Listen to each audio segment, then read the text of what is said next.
Hey everyone, it's Jason, and this is your weekend cruise news update, and I need your opinion on this one. Do you think this is corporate greed by the cruise line, or do you think people are being a little oversensitive, and this is just the way business operates?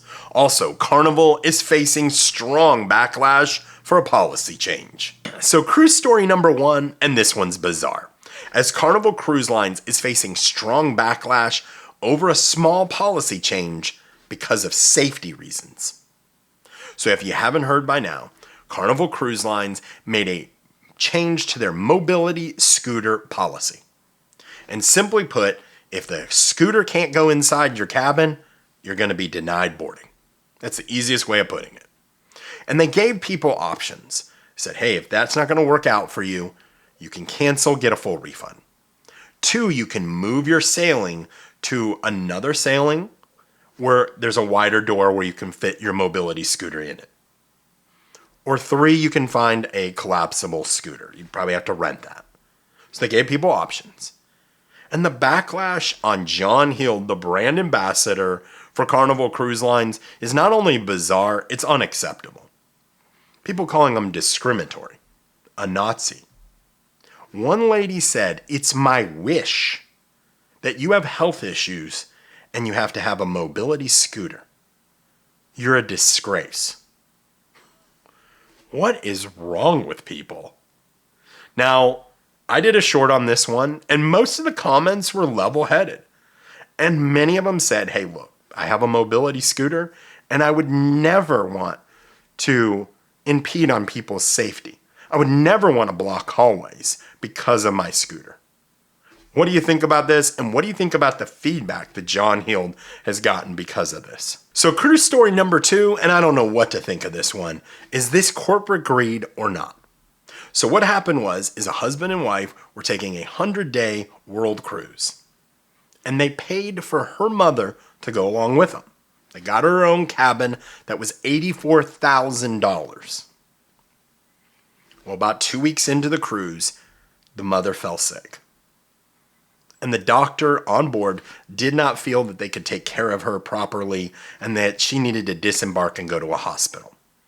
This was in Guatemala. A day later, she passed away.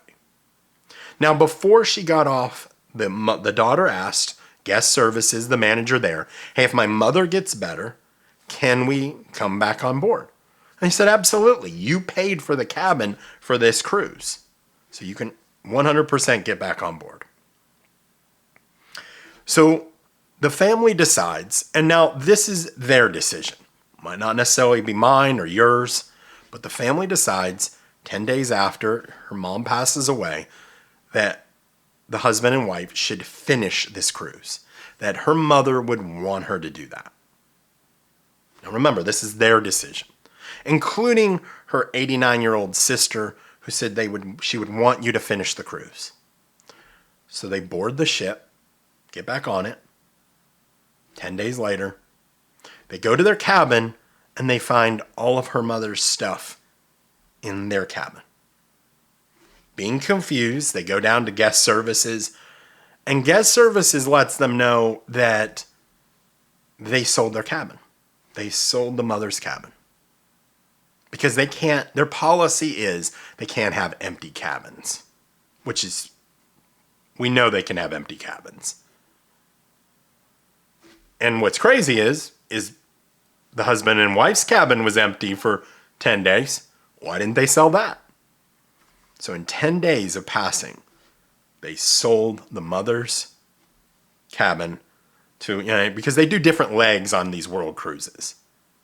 So they collected that $84,000, and now they're collecting more money from someone else. Do I think this is insensitive? Yeah, I do.